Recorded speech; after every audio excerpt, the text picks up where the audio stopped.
Click Radio TV.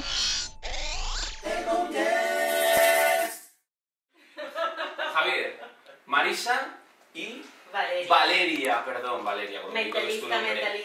Aquí tengo mi carta de la suerte, Javier. Aquí tengo mi carta de la suerte. Te voy a hacer una serie de preguntas sencillas, básicas. Básicas, pues soy hombre, ya lo sabes. Bueno, sí. ¿Tú conoces la baraja de póker? Más o menos. Sabes que hay cartas negras y cartas rojas. ¿Alguna predilección entre rojas o negras? Negras. ¡Negras! Bueno, pues perfectamente. Vamos a hacer este juego. Vamos a quedarnos con ese color que tú has dicho, ¿vale? Vamos a guardar eso aquí. Vamos a quedarnos con ese color que tú has dicho porque sabes que dentro de las dos cartas de color negro están los los tréboles y las picas. Son las dos cartas de color negro. Es un color al azar, elegido por ti. Marisa, ¿tienes algún color favorito, algún color en especial? Sí, el azul. El azul, perfecto, ya tenemos dos datos.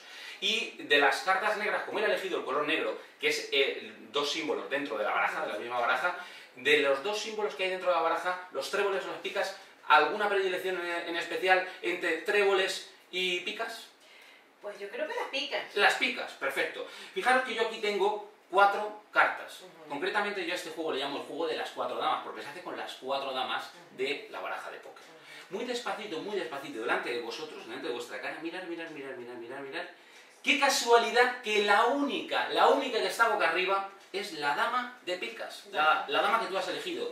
Es la única de color negro. Tú has elegido un color que era tu color favorito. ¿Cuál era? Azul. Azul. Fijaros, todas las cartas de color rojo, pero la única que es de color azul es la carta elegida, porque claro, yo he dicho desde un principio que era mi carta de la suerte, pero fijaros si estaba convencidísimo de que ibais a elegir esa entre los tres, que ninguna de las otras tres me las había traído. Bien. Este hombre